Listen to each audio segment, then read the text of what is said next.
Egipto, siglo I a.C. El río Nilo brillaba bajo el sol, alimentando tierras fértiles que parecían no tener fin. Pero detrás de esa prosperidad se escondía un reino en ruinas. Dos hermanos, Cleopatra y Ptolomeo XIII, se disputaban el trono en una lucha encarnizada que desangraba a Alejandría.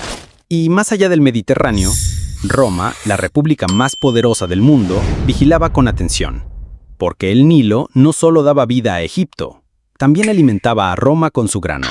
En medio de este tablero político, entró en escena Julio César. Con más de 50 años, era ya un hombre de poder absoluto, un general que había derrotado pueblos enteros, pero también un político ambicioso que necesitaba consolidar su influencia en la República Romana. Cleopatra lo sabía, y entendía algo vital: César podía ser un aliado o un enemigo mortal. A diferencia de su hermano Ptolomeo, que confiaba en ejércitos y consejeros, Cleopatra entendía la naturaleza humana.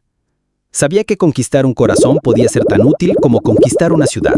Su plan era audaz: no enfrentarlo, no suplicarle, sino sorprenderlo. Y así nació una de las escenas más legendarias de la historia: la famosa entrada en el saco de alfombras. Era de noche, el viento soplaba en el puerto de Alejandría. Unos sirvientes cargaban un enorme tapete enrollado hacia el palacio donde se hospedaba César. Nadie sospechaba lo que había dentro. Los soldados lo colocaron frente al romano, y cuando lo abrieron, emergió Cleopatra, no como una reina derrotada, sino como una aparición teatral. Sus ojos oscuros brillaban, su sonrisa estaba calculada, y su postura transmitía tanto vulnerabilidad como desafío.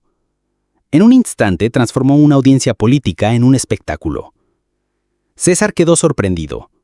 Aquella mujer no había llegado a pedir clemencia, había llegado a imponer su presencia. Cleopatra había entendido 3 principios de la manipulación psicológica. Primero, sorprender desarma. Segundo, impresionar crea admiración. Y tercero, cuando alguien se muestra único, genera dependencia. Pero el plan de Cleopatra iba más allá de la teatralidad. Su verdadero golpe fue reencuadrar el problema. Ella no habló de su sufrimiento, sino del futuro de Roma. Le mostró a César que, si su hermano continuaba en el poder, el Nilo sería inestable, y si el Nilo era inestable, el grano que alimentaba a Roma estaría en peligro. No se trataba de Egipto, se trataba de la supervivencia del pueblo romano. Cleopatra había convertido su causa en la causa de César. Psicológicamente, la jugada era perfecta. César era un hombre que se veía a sí mismo como restaurador del orden, un héroe destinado a reorganizar el mundo. Cleopatra alimentó ese ego, haciéndole sentir que apoyar su causa no era un favor, sino parte de su misión divina. Ella no le pidió ayuda, lo hizo sentir elegido. Desde esa noche la relación cambió. César no podía apartar los ojos de la joven reina. A sus 21 años, Cleopatra no solo desplegaba belleza, sino una inteligencia estratégica que fascinaba al romano. Y poco a poco, ella lo condujo de la admiración al compromiso. Mientras Roma luchaba en la llamada Guerra Alejandrina, Cleopatra le ofrecía mapas, información, contactos secretos, nombres de familias leales. Transformó sus aposentos en un centro de inteligencia. Cada victoria romana en Egipto fue también un triunfo de Cleopatra. Con cada recurso invertido, César se ataba más a su causa. La manipulación era progresiva, pequeños favores que lo obligaban a seguir adelante hasta que abandonar resultara más costoso que continuar. El desenlace fue claro. Ptolomeo XIII murió intentando huir y Cleopatra fue restaurada como reina. Oficialmente debía compartir el trono con su hermano menor, pero todos sabían que el poder real estaba en sus manos. Había recuperado su corona sin desgastar su propio ejército, usando a Roma como su espada. Pero Cleopatra nunca pensó a corto plazo. Su visión iba más allá. Entendía que Roma sería siempre una amenaza, así que decidió convertir esa amenaza en un vínculo personal. De su unión con César nació un hijo, Cesarión. Para ella, este niño no era solo un heredero, era un ancla emocional y política. El hijo la ataba a Roma de una manera imposible de ignorar. El mensaje era claro: Egipto y Roma ya estaban unidos por sangre. Cuando Cleopatra viajó a Roma, su presencia causó escándalo. La élite romana la veía como una extranjera peligrosa, pero al mismo tiempo no podían apartar la mirada. Su lujo, sus rituales, sus perfumes, la forma en que se presentaba como una diosa viviente, todo era una campaña de relaciones públicas. En el corazón de Roma, Cleopatra mostraba que no era una reina secundaria, sino una socia, alguien que debía ser tomada en cuenta. Incluso la casa de César en el campo de Marte se convirtió en escenario. Allí Cleopatra fue vista como invitada, y con ella el pequeño Cesarión. Para muchos romanos era un insulto, pero para Cleopatra era una jugada maestra. Había logrado que su imagen divina y su linaje quedaran grabados en la memoria de Roma. Y entonces ocurrió lo impensable.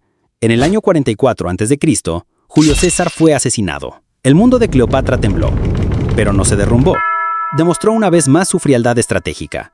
Apartó a su hermano Ptolomeo XIV y elevó a Cesarión como corregente. Aunque César había muerto, su símbolo seguía vivo en el hijo que había dejado. Cleopatra convirtió una relación personal en capital político póstumo. Su habilidad era clara. Nunca dependió solo del amor o de la seducción. Dependió de la manipulación estratégica.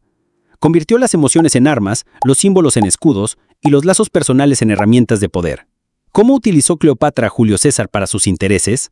La respuesta es simple y brutal. Lo sorprendió con teatralidad, reencuadró su problema como el problema de Roma, alimentó su ego y lo hizo sentir héroe, le dio pequeños favores para atraparlo en la lógica de la consistencia, lo ligó con un hijo para asegurar el futuro, y finalmente usó su imagen para legitimar su reinado, incluso después de su muerte. Cleopatra no venció a Roma, venció la indecisión, convirtió a un conquistador en su protector, a un general en su cómplice y a un imperio en su escudo. Esa noche de la alfombra no fue un capricho romántico, fue el inicio de una de las campañas psicológicas más brillantes de la historia. Cleopatra comprendió algo eterno. El poder no siempre está en la espada, sino en la mente y en la capacidad de manipular los deseos de los demás. Y gracias a esa habilidad, se convirtió en la última gran reina de Egipto, la mujer que usó a Julio César no por amor, sino por ambición, y casi logró doblegar al imperio más grande del mundo.